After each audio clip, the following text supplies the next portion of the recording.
Pode começar, professor? Por favor.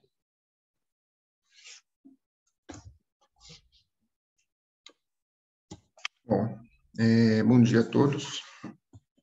Eu sou o Rômulo, residente do 4º ano da neurocirurgia.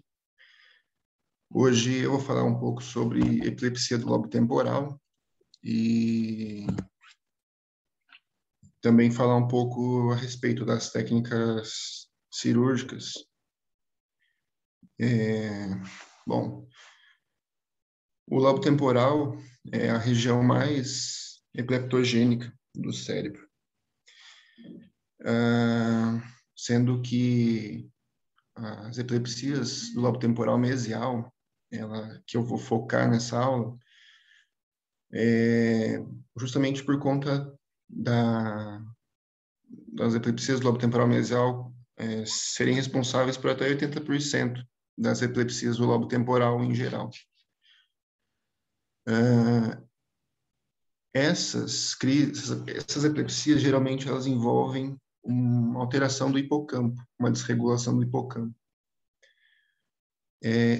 O lobo temporal mesial, ele está associado principalmente à memória episódica, que é aquela memória que você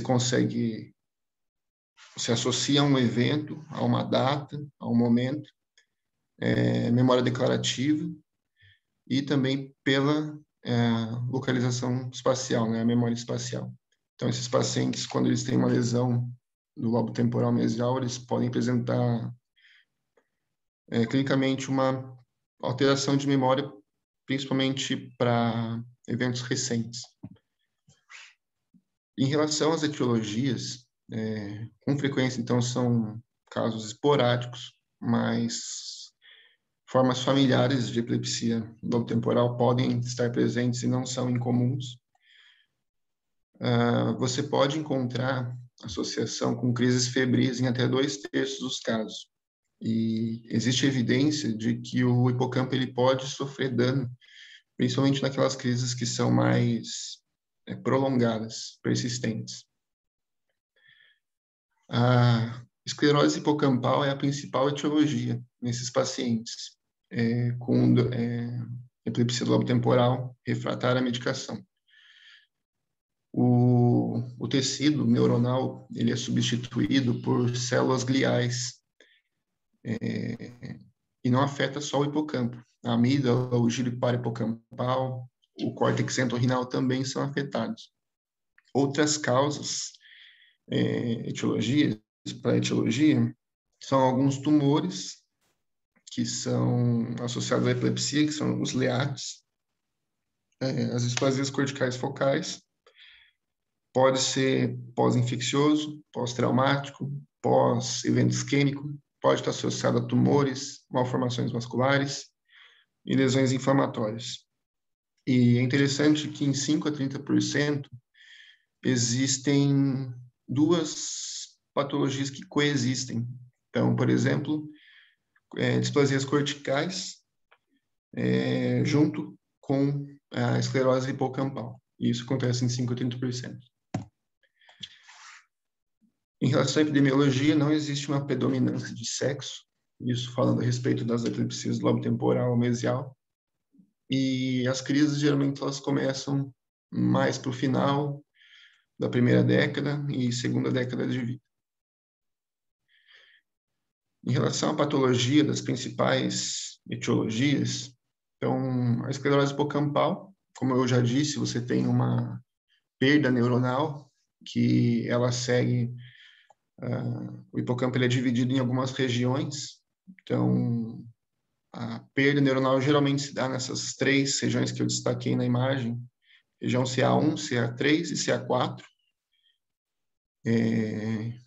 e que existem classificações que classificam, né, a esclerose hipocampal de acordo com a região que é mais acometida. A displasia cortical, focal cortical, que na patologia você tem a presença de neurônios grandes, aberrantes, e algumas células grotescas que estão presentes tanto no córtex quanto na região branca, substância branca subcortical. E os LEATs, que são aqueles tumores relacionados à epilepsia, que aqui se destacam, então, os gangliomas e os DNETs, que são esses tumores neuroepiteliais desembrioblásticos. A apresentação clínica da epilepsia do lobo temporal, ela é uma apresentação clássica, né, que a gente fala de crise lobo temporal clássica. Se inicia, então, com auras, que são sensações que o paciente tem antes de perder a consciência, antes de apresentar os movimentos involuntários, e que podem ser, por exemplo, despersonalização, déjà vu, medo, raiva, e algumas sensações víscero-sensoriais, principalmente um mal-estar, uma sensação mal definida epigástrica que sobe, náusea, alucinações olfatórias ou gustatórias, e também pode apresentar algumas alterações autonômicas, como piloereção, palidez, rubor, taquicardia e dilatação pupilar. Então, esses sintomas eles precedem a crise em si, que é caracterizada por crises focais, classicamente, que pode ter perda da consciência, principalmente, que é o mais comum, mas também pode não ter perda da consciência.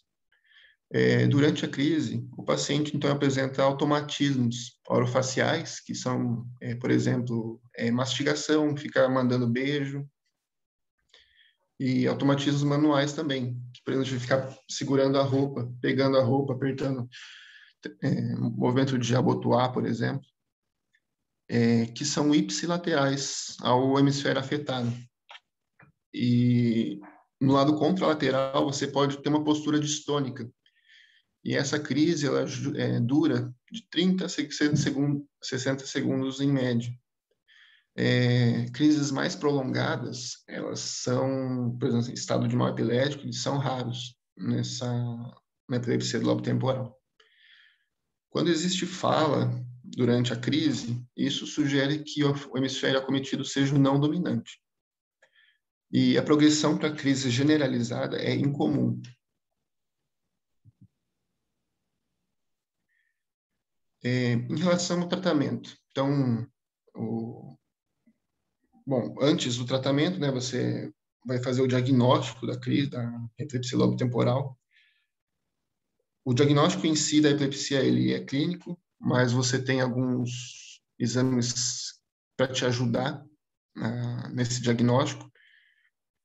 Só que eles vão ser mais importantes, na verdade, para indicação cirúrgica, que a gente vai ver mais para frente. Mas depois que você tem o diagnóstico de epilepsia, você vai tratar, e o tratamento de primeira linha é o tratamento medicamentoso, que é feito com drogas antiepiléticas. As primeiras medicações de primeira linha, né, na verdade, é a carbamazepina, oxcarbazepina, levetiracetam, lamotrigina e o topiramato. E existe uma boa resposta em até 60% dos casos.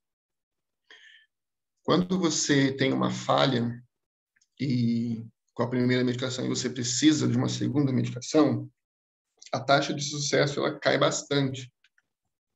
E chegando até 10% de sucesso quando uma segunda droga é necessária. Isso acontece principalmente nos casos de esclerose hipocampal, que é mais associada a essas epilepsias refratárias à medicação. E o que a gente fala de epilepsia refratária? O que é uma epilepsia refratária? É quando você tem falha após a primeira medicação, então quando você necessita de 2 ou mais drogas antiepiléticas, após ter usado a medicação por um tempo adequado, na dose adequada, a medicação adequada. E essa falha, ela não é só manutenção das crises, mas também a presença de efeitos colaterais intoleráveis. E o tratamento cirúrgico. A gente tem algumas variedades de cirurgia para epilepsia, específico do lobo temporal. A principal aqui é a cirurgia tradicional de ressecção do lobo temporal, que é a mais efetiva. Também temos a estimulação do nervo vago, que ela não é curativa. Então, assim, ela não vai impedir que o paciente tenha crises, não vai tratar, mas vai reduzir a frequência de crises em até 50%. E o DBS, que é a estimulação cerebral profunda, em que os eletrodos são colocados no tálamo. E essas últimas essas técnicas cirúrgicas, então, tanto a estimulação do nervo vago quanto o DBS, eles são não são tão bons quanto a cirurgia de ressecção. Então, eles acabam sendo indicados para pacientes que não são candidatos para cirurgia de ressecção, seja por uma contraindicação ao procedimento, ou às vezes o risco cirúrgico elevado, ou o paciente que não quer ser submetido a uma ressecção do lobo temporal. Lembrando que essa estimulação do nervo vago e o DBS, eles são métodos reversíveis, né? Então, você consegue reverter.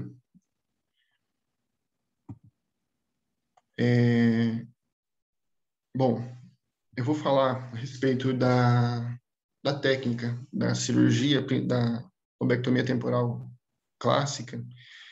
E, assim, as técnicas, elas variam na literatura. Então, a técnica que eu vou falar a respeito é a técnica que eles falam no livro do Humans, mas eu encontrei outros métodos para fazer a cirurgia, e então cada escola tem a sua, mas eu acho que aqui a gente já vai ter alguma noção de como faz e quais as estruturas que a gente precisa ressecar para ter um bom resultado. Bom, então a lobectomia temporal clássica, ela é a cirurgia mais efetiva para esses casos. Então, quando o paciente apresenta uma crise que Kahan e Engel, eles fizeram alguns critérios para avaliar, então, a indicação de cirurgia.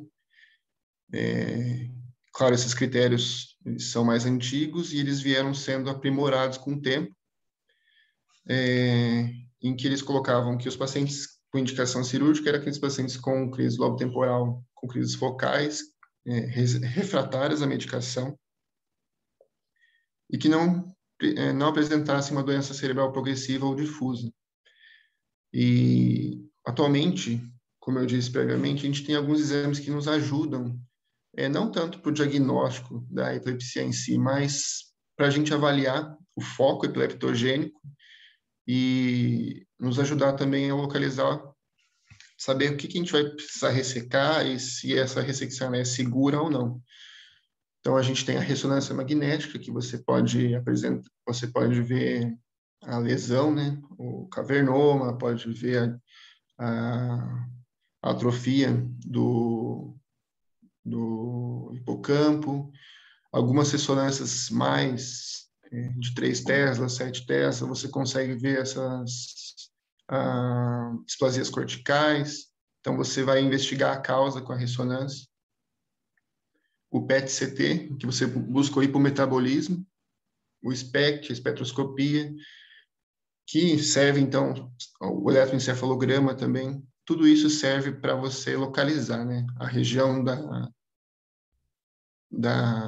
de origem das crises. E os testes neuropsicológicos, em que você vai avaliar a função do teu lobo temporal para você conversar com o paciente a respeito dos riscos do procedimento cirúrgico e também para você ter um controle.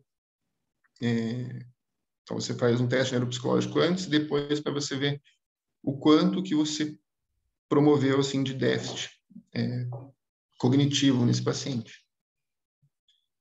E, bom, então você fez esses exames, você localizou ali a tua origem das crises como a parte mesial do lobo temporal, e você vai indicar, então, a cirurgia para esse paciente que tem uma crise refratária. O interessante que eu coloquei aqui na primeira linha é a respeito da técnica em si. No passado, eles costumavam fazer uma ressecção do lobo temporal mais anterolateral, mas conforme o tempo foi passando e foram vendo que a maioria das crises vem do lobo mesial, parte mesial do lobo temporal. Esse paradigma, né, o nome lobectomia temporal clássica, ela começou a ser usada mais para as ressecções anteromediais, com o tempo, né? Que faz sentido. Antes de passar para os passos da cirurgia em si, eu gostaria de revisar um pouco a anatomia. Então, o lobo temporal, ele se localiza na fossa média do crânio, intracraniano. Ele se representa, né, tem representatividade na face dorsolateral do cérebro, que é o que a gente vê aqui, e na parte inferior do cérebro, na face basal do cérebro. Nessa face lateral, a gente vai ver que o lobo temporal se comunica, né, ele se delimita com o lobo occipital, o lobo parietal. Ele se separa dos lobos frontal e parietal por essa fissura, que é a fissura silviana, e ele se divide, então, em giros temporal superior, médio e inferior, que são separados entre si pelos sulcos temporal superior, temporal inferior. Aqui é um espécimen que não foi retirado os vasos. Então, você vê que eu queria mostrar aqui, na verdade, é essa veia que vem da fissura silviana e, com frequência, existe uma veia na fissura silviana que chama veia silviana superficial, que se comunica com o seio transverso através dessa veia anastomótica inferior, que é a veia de Labé. Eu queria falar a respeito dela porque essa veia de Labé, ela pode se apresentar, às vezes, mais anterior aqui. E isso tem implicação cirúrgica, porque isso pode te servir, por exemplo, de um guia, né, para você avaliar o local da ressecção, e também pode te servir como alguma coisa que vai te atrapalhar.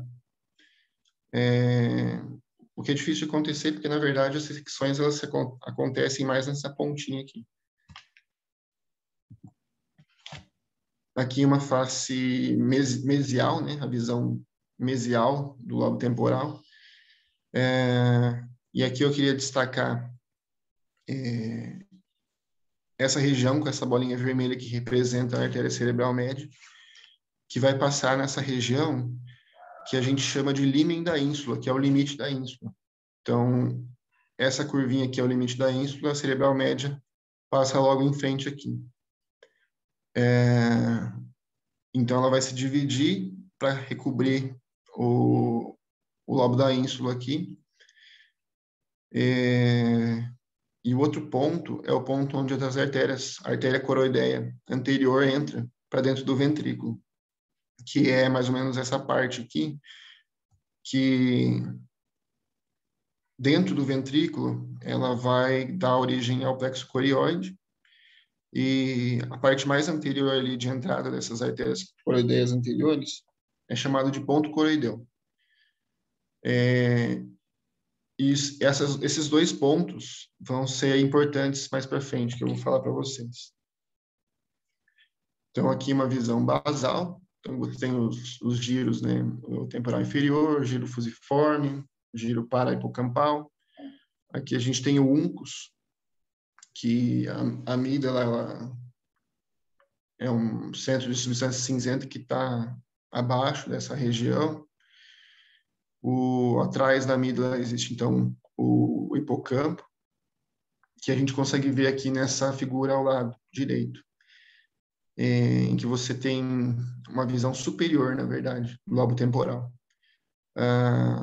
Aqui, eu gostaria de destacar, então, esses giros transversos, principalmente esse giro mais anterior, transverso, que é o giro de Reshman, que ele é responsável, ele está associado como área primária da audição. Então, é uma área eloquente.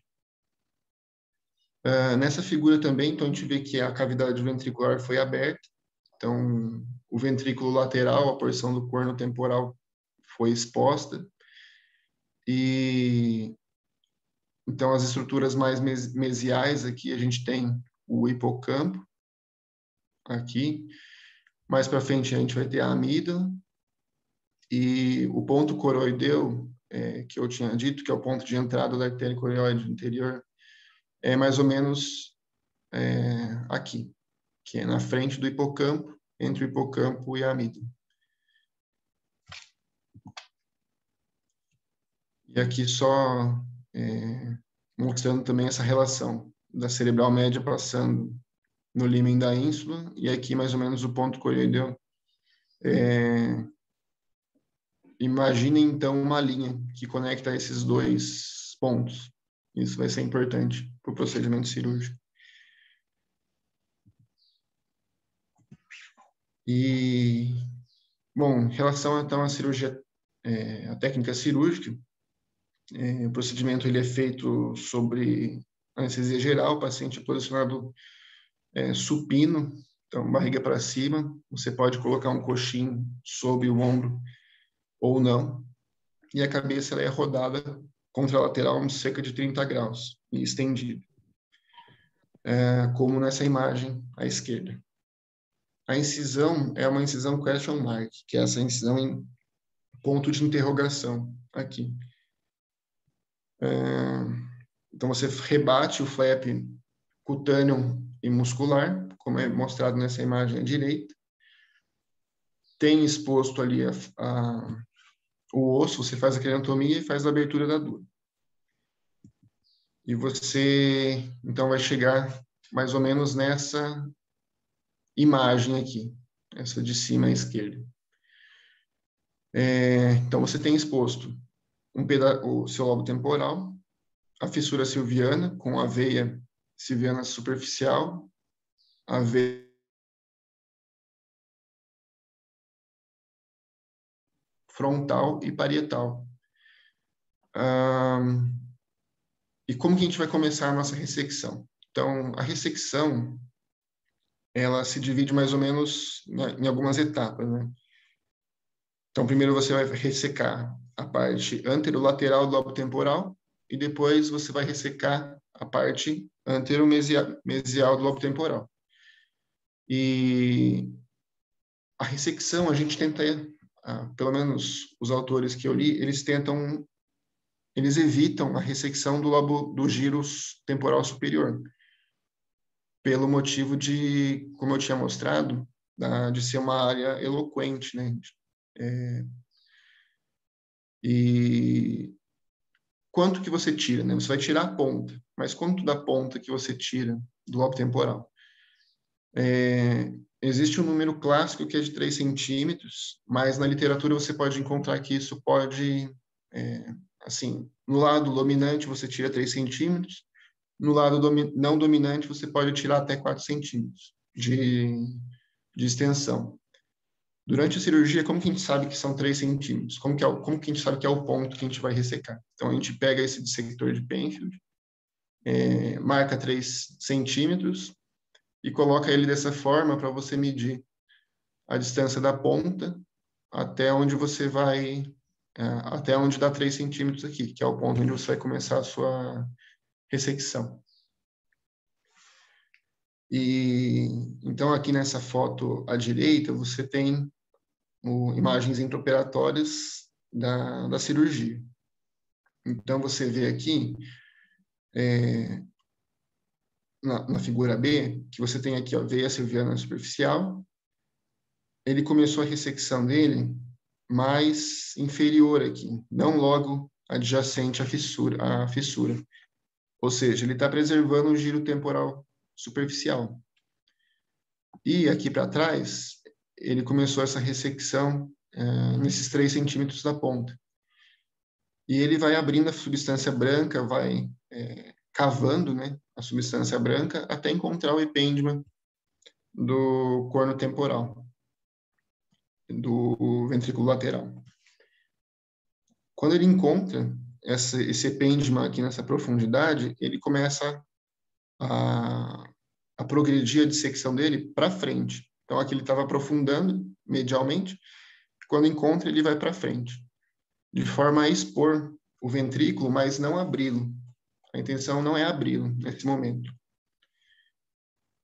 Quando você tem, então, essa tampa anterolateral do temporal retirada, você vai abrir o ventrículo. Por que a gente não abre o ventrículo logo de cara? Porque a gente quer evitar que sangue entre para dentro da cavidade ventricular. O que está associado à obstrução, e também obstrução licórica, e também a febre no pós-operatório.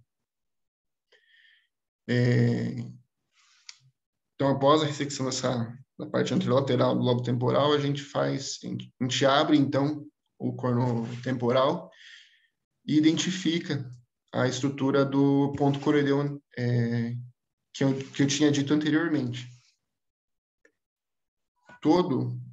Com isso exposto, né, com a ponta do temporal exposto, com a corno temporal exposto, você começa a retirar toda a substância que está anterior ao corno.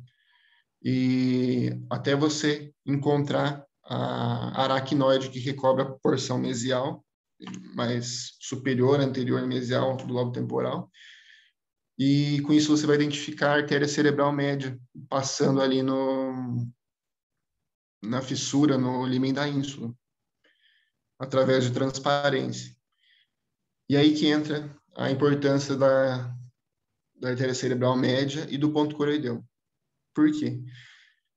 Quando você tem, então, exposto o teu ponto coroideu e a tua artéria cerebral média, se você traça uma linha entre elas, na verdade você está traçando uma linha de segurança, em que tudo que você está inferior, então aqui nessa imagem, a artéria cerebral média passando no límen da ínsula e ponto coroideu.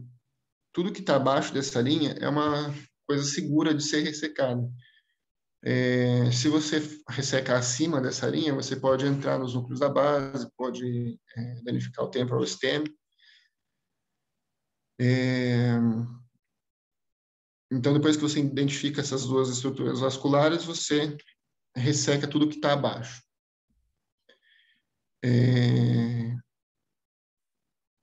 Então, depois disso, você vai ter exposto a amígdala, vai ter exposto o hipocampo, que são a parte final da sua ressecção. O hipocampo, o ideal, nesses casos, é você fazer uma ressecção em bloco, tanto da amígdala, do hipocampo, tanto na verdade, mais por conta da questão anatomopatológica, para estudo. Então, quando você preserva essa estrutura do hipocampo, isso é importante para o patologista que vai estudar isso. Por que eu falo isso? Porque no passado se costumava aspirar mesmo essas estruturas, né? Só que quando você aspira, você está perdendo material que serve para estudo. Bom, o hipocampo ele é ressecado, e até que ponto que a gente resseca o hipocampo? Porque o hipocampo ele é uma estrutura comprida, né? Ele tem um corpo, ele tem uma cauda, ele se continua ao redor do tálamo. Os autores eles falam para ressecar ele no ponto que ele começa a se curvar medialmente e superiormente ao redor do tálamo, que é mais ou menos onde acontece a transição do corpo e a cauda do hipocampo. O hipocampo, então, ele vai sendo descolado, as artérias perfurantes que vêm de medial para lateral vão sendo coaguladas e cortadas, e com cuidado para não tracionar o hipocampo. Porque quando você traciona, você puxa essas artérias perfurantes e pode causar lesão na artéria parente, né? A artéria que está vascularizando ele e que está levando sangue para outras áreas. Então, você faz essa ressecção, ressecou a parte anterolateral, ressecou a parte anteromesial com a amígdala, com o hipocampo. Então, no final da cirurgia, você vai ter uma cavidade grande ali, temporal, você fecha a dura mater, fecha a pele, e esse paciente, então, vai para o pós-operatório na UTI. E os riscos desse procedimento cirúrgico? Bom, todo procedimento cirúrgico tem os seus riscos inerentes, então tem risco de infecção, risco de meningite, risco de obstrução licórica com hidrocefalia, risco de perda sanguínea excessiva, de lesão vascular, várias complicações. Mas aqui eu gostaria de destacar aqui que é uma complicação que costuma acontecer, que é a alteração de campo visual. E por que campo visual? Então, se a gente lembra da anatomia, as radiações ópticas, elas seguem esse trajeto nessa figura inferior à esquerda aqui. Então, você tem uma parte mais superior que as fibras elas se originam do corpo geniculado lateral e seguem diretamente para o lábio superior da fissura calcarínea.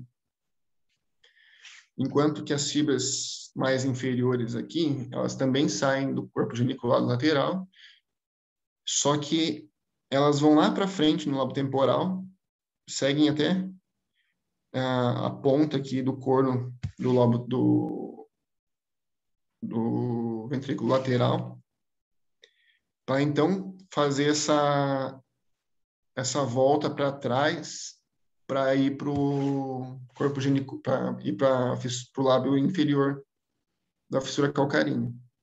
Então, quando você resseca a ponta do lobo temporal, você pode lesionar essas fibras, essa alça de Meyer, na verdade, que é o nome. E qual que é o déficit visual que vai dar isso? Então, se vocês lembrarem, a fissura calcarínea, o lábio superior, ela corresponde à visão do campo inferior. E a fissura, o lábio inferior corresponde à visão de campo superior, né, no hemisfério superior. Então, aqui nessa figura 5, que você mostra a lesão dessa alça de Meyer, então o campo superior vai ser afetado e, como é do lado direito, vai ser o campo visual esquerdo. Então, essa quadrantanopsia que vai acontecer, que eles chamam em inglês de pie on the sky, que é uma mancha no céu. E que alguns pacientes podem apresentar. E, bom, era isso que eu tinha para falar a respeito da cirurgia. E algumas outras técnicas também, né, que são menos invasivas e que estão surgindo aí. Então, a cirurgia, radiocirurgia estereotáxica, a lesão por termocoagulação por radiofrequência, a terapia por laser térmico intersticial e a ablação ultrassônica guiada por ressonância, que são algumas técnicas que surgiram recentemente. Alguns estudos mostram que a radiocirurgia estereotáxica ela tem uma boa resposta, mas considerando assim que vai radiação e demora um tempo até que os efeitos esperados aconteçam. Então, que seria a técnica dessas aqui que tem a maior suporte na literatura, enquanto que essas outras elas são técnicas novas e que ainda estão em estudo para avaliação de segurança e eficácia. Bom, e é isso. E as referências que eu usei. E obrigado.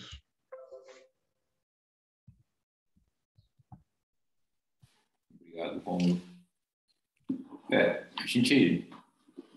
Eu sei que você pegou aí do Yumas, mas a gente tem bastante material aí, né, do nosso grupo aí, né? Tem os artigos publicados, tem tudo, né? Acho que seria interessante se tivesse mais mostrado a nossa filosofia, né, de trabalho aí, né,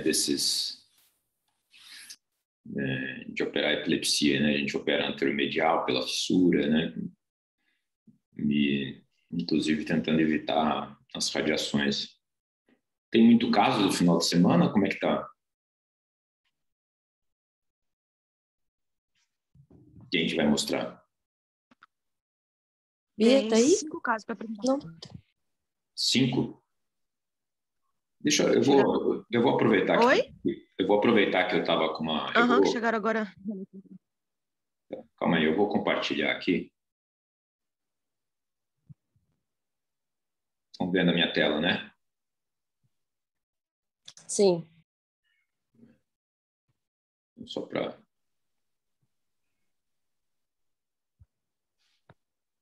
Já que esse é o tema, né? Então, aqui está o artigo que o Rômulo devia ter pegado. Mas só como ideia, aproveita para os mais novos para verem, né, como a gente faz, né? Então, a gente abre a fissura silviana, né, até o límen da ínsula. Nesse caso aqui, Larissa, a gente está jogando a veia para o frontal, né, para preservar. Ali já é o uncus grudado no frontal, aqui soltando o uncus da carótida e da cerebral média.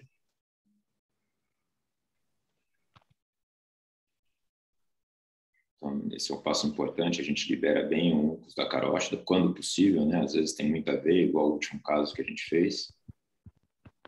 Sim. Daqui a pouco ali a gente já começou a ver a coroideia, né? Tá ali grudadinha no uncus, ó, soltando a coroideia, né, do uncus. Ali na frente está o terceiro nervo, né? Aqui está o nervo oculomotor. E aqui vai estar a coroideia, né? Então, com bastante cuidado com a tesoura, a gente consegue, né? Que tem uma anatomia favorável, soltar tudo isso.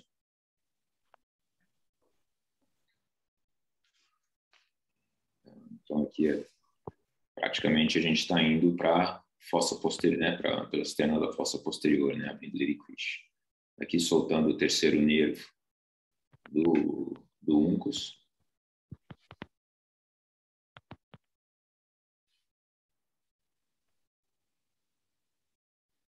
E protege com algodão, né? Porque depois, na hora que a gente for tirar, a gente sabe que terceira e coroideia estão ali embaixo. Então, aqui, ó, a virada da cerebral média para cá. Isso aqui é o límen da ínsula. Aqui a gente tem o sulco renal. Então, a gente faz um corte pelo sulco renal até o límen da ínsula. Depois a gente pode ver essa relação, né, que tem. Porque, na verdade, o que o uncus é? O uncus, né, no uncus, o segmento anterior do uncus, que é o que a gente está visível aqui, corresponde à amígdala, né? E a amígdala, ela é o teto e a parede anterior do corpo temporal. Então, uma vez que a gente tem a amígdala na mão, a gente vai ter o acesso ao ventrículo na mão também.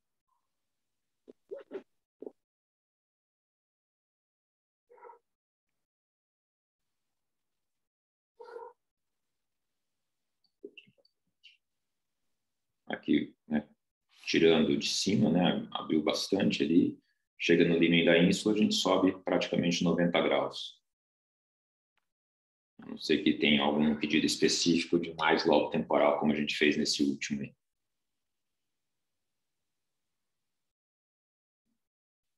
Aqui, basicamente, a gente vai tirar o polo temporal, ó. Retirado o polo temporal, a gente vai buscar o sulco colateral, ó. Esse córtex, a gente começa a encontrar esse córtex lateral ao uncus, né? A gente aproveita que tirou tecido para liberar mais o uncus ainda, ó, liberando o uncus do terceiro nervo, né? Então, esse aqui é o nervo oculomotor, frontal está para cá, a gente está liberando o uncus do terceiro nervo.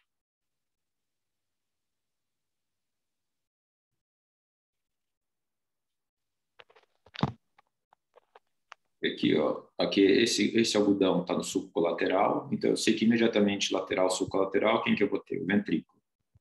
Eu chamo o ventrículo aqui. Olha lá, sulco colateral, o ventrículo, e lá dentro uma bolinha, vai aparecer uma bolinha aqui dentro, por enquanto ainda está um pouco estourado. Vocês estão vendo, né, minha tela? Sim. Então aqui, ó, isso aqui é a amígdala que está se projetando ali para dentro. Daqui a pouco vai ficar um pouco melhor, porque ficou estourado.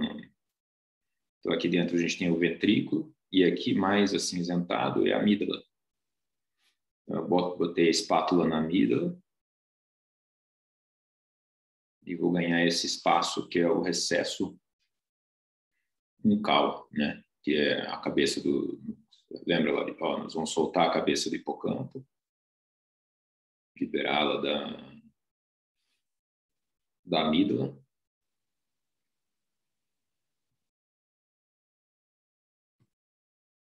Ó, lá embaixo está o recesso uncal. E a amígdala está aqui em cima. E esse recesso uncal que a gente vai abrir e a gente vai dar de cara com aquele nosso algodão. O algodão está aqui, ó, como eu falei para vocês. A gente soltou o recesso uncal. Então a gente está tirando o uncus junto com a amígdala para entregar para a patologia.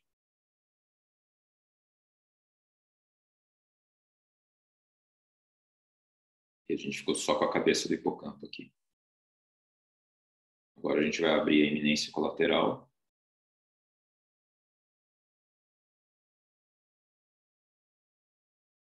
Que é o que a gente vai liberar o hipocampo, tá vendo? Vamos liberar o hipocampo do porção lateral do hipocampo. Estou entrando na eminência colateral. Sempre da mesma maneira, né? A gente vai fazendo assim, bem... E a ideia é deixar o hipocampo todo solto. Então o hipocampo está ficando solto aqui lateralmente. Aqui é tentório, né? A assoalho da fossa média, aqui borda livre do tentório. Ó, já tem plexo corioide aparecendo aqui embaixo. E eu estou abrindo toda a eminência colateral. E é isso que vai me soltando, deixando o hipocampo livre para eu poder trabalhar. Agora sim, eu venho no ponto coroideu anterior. Foi o que o Rômulo falou. Eu abri toda a fissura coroideia aqui. E aqui tem o ponto coroideu anterior. E eu vou conectar o ponto coroideu anterior até as coroideias. A coroideia está vindo aqui. Lá embaixo está a cerebral posterior. A coroideia está aqui. Aqui tem límite da ínsula. Então, isso é o que me deixa seguro para poder fazer a ressecção adequada. Então, eu sigo a artéria coroideia. E a coroideia ela vai junto com o trato óptico, né? Então, que é o meu limite da amígdala temporal. O resto é amígdala extratemporal, né? Que se continua com as núcleos da base. Essa etapa, Larissa, eu já mudei, né? Lembra que eu estava tentando soltar a cabeça? Agora a gente já faz diferente. A gente corta aqui e aspira a cabeça, né? Fica mais fácil. Aqui é o corpo geniculado lateral, que é o meu limite posterior, basicamente. Tá vendo? Essa bolinha que aparece embaixo do plexo corioide. Aqui eu vou procurar o subículo. Olha lá o subículo. Nunca posso confundir com o corpo geniculado lateral. Então, isso aqui é tálamo e aqui é subículo, que é parahipocampal.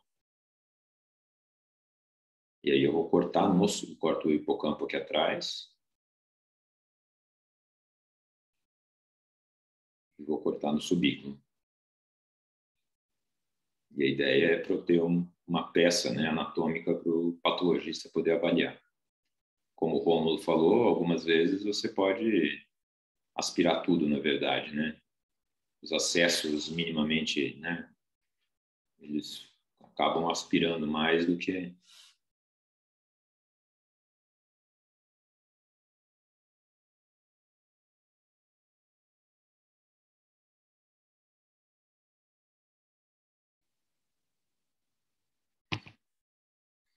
Aqui tirando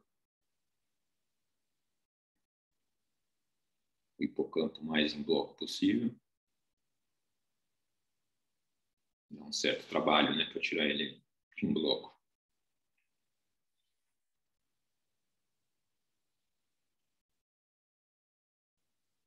Aqui, ó, terceiro nervo, cerebelar superior, cerebral posterior, tronco, né, coroideia vindo aqui até o plexo corioide.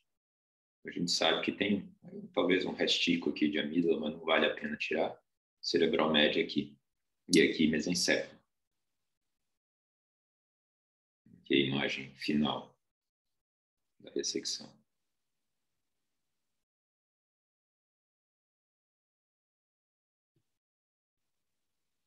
Então, o objetivo é isso daqui, ó. Uma ressecção mesial, tentando preservar o tronco temporal. Aqui a gente mostrou que preservou o fascículo occipito frontal inferior. E aí sim ter essas peças, né? polo temporal para poder avaliar uma eventual displasia ou qualquer outra coisa, amígdala e hipocampo. E o hipocampo, o que eles usam é o corpo do hipocampo para poder avaliar, e não a cabeça, né? Aquilo que o Rômulo mostrou. Deixa eu só mostrar uma coisa aqui que eu acho que é importante. Aqui alguma coisa dos acessos, né? O acesso transsubiano do Yazargil, que vinha pelo tronco temporal e tirar aqui, e esse é o anteromedial que o Rômulo mostrou, que foi desenvolvido pelo Niemeyer, né? Que foi o nosso brasileiro, né? Então aqui o giro paripocampal dá uma volta sobre si mesmo, formando uncus, né? Olha aqui, o giro paripocampal dá uma volta sobre si mesmo. Aqui atrás ele é interceptado pelo sulco parieto-occipital, né? Ele intercepta, desculpa, pelo sulco calcarino, ele intercepta o paripocampal e divide em lingual e istmo do cimo. Ele dá uma volta sobre si mesmo e o hipocampo vai estar lá dentro. Aqui é bem importante, ó, o uncus, ele forma um triângulo, então tem um segmento anterior e segmento posterior. Isso é muito importante. Segmento anterior é a amígdala, segmento posterior é a cabeça do hipocampo. Então, cabeça do hipocampo, segmento posterior, segmento anterior é a amígdala. E o subículo é essa transição de hipocampo para parahipocampo. Então, você sai de um córtex de menos camadas para um córtex de mais camadas. Isso aqui é importante, ó. A amígdala é a parede anterior e o teto do corno temporal do ventrículo. A amígdala está aqui e o hipocampo está aqui. Então, ela é a parede anterior e o teto do corno temporal do ventrículo, e ela é relacionada ao límen da ínsula. Então, basicamente, a hora que a gente entra na nossa cirurgia, a gente entra assim, olhando de frente para trás, com o objetivo de evitar justamente as radiações ópticas, né?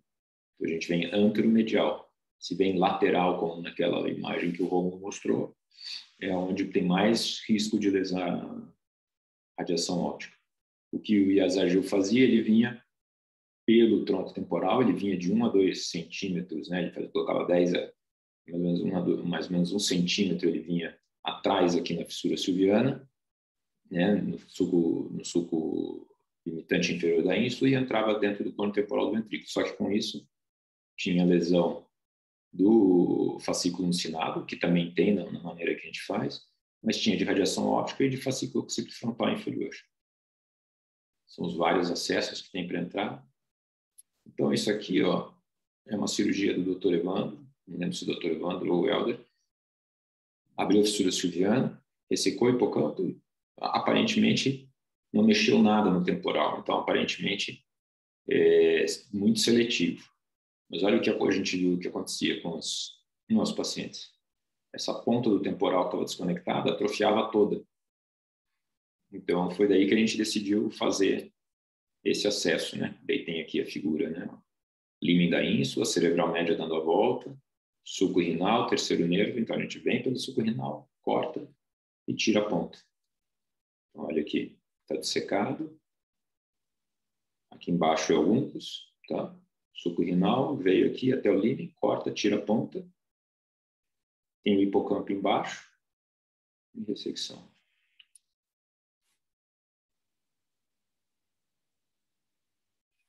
Mas, pra vocês terem uma ideia aí de como a gente faz ali.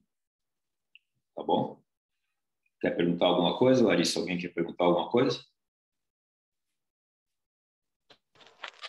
Acho que foi bom, a pergunta bom. Oi? Não, professor. Essa atrofia do polo temporal que o senhor mostrou ali, o senhor acha que é por conta de vascularização ou por Eu acho lesão de assim, fibra? é difícil dizer o que é. Eu acho que uma parte pode ser vascularização, porque queira ou não queira, para entrar ali você vai coagular alguma coisa, mas eu acho também que tem uma desconexão, viu, Rômulo? Porque você vai desconectar, né? Porque você vai tirar o uncus, então você tem que tirar o uncus ali, tem que tirar o hipocampo e o parahipocampo. Então uma parte da conexão da ponta do temporal vai embora, né? E outra coisa interessante que a gente descobriu, o João Paulo acabou vendo, deixa eu pegar aqui.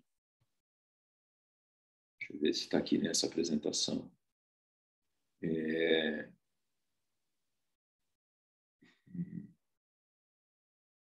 Aqui. Estão vendo a tela? Sim. Interessante aqui, ó, controle de crises, né?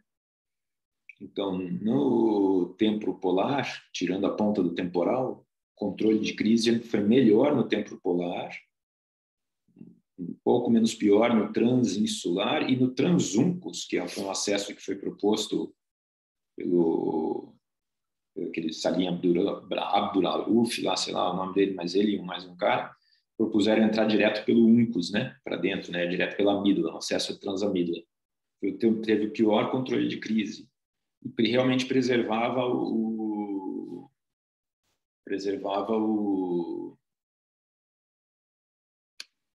fascículo uncinado, mas o fascículo uncinado é um local por onde passa a crise, entendeu? Preservava o fascículo uncinado e preservava o polo temporal. E coincidiu que teve o pior controle de crise. E bate aqui, ó, com a literatura. E, né, na época lá que eu defendi o doutorado, a gente saiu essa revisão sistemática e meta-análise dos acessos, né, de lobectomia standard versus seletivas, independente das seletivas. E mostrou que as lobectomias têm melhor controle de crise do que os acessos seletivos, né?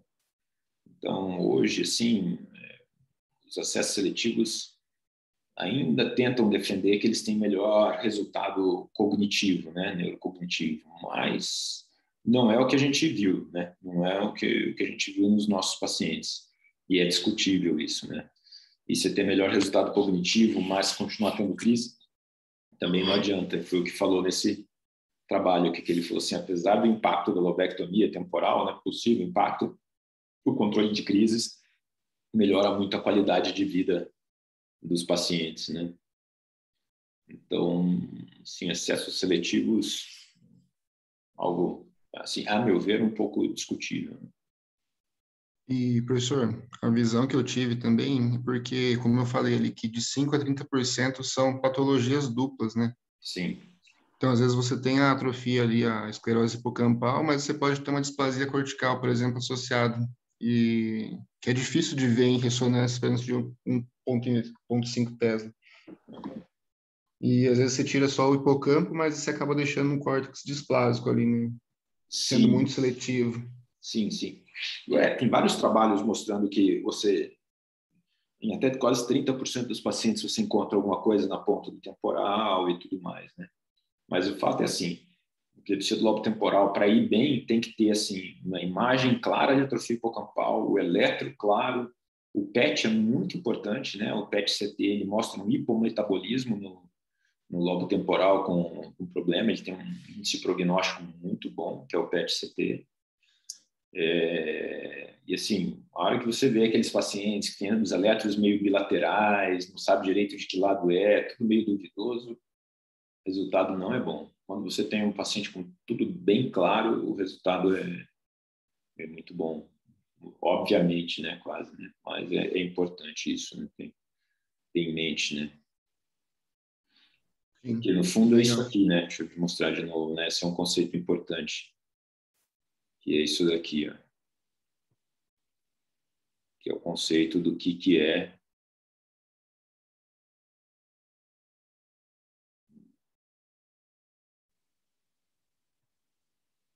é zona epileptogênica, né?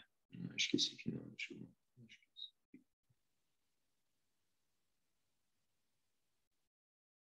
Do que é uma zona epileptogênica, né?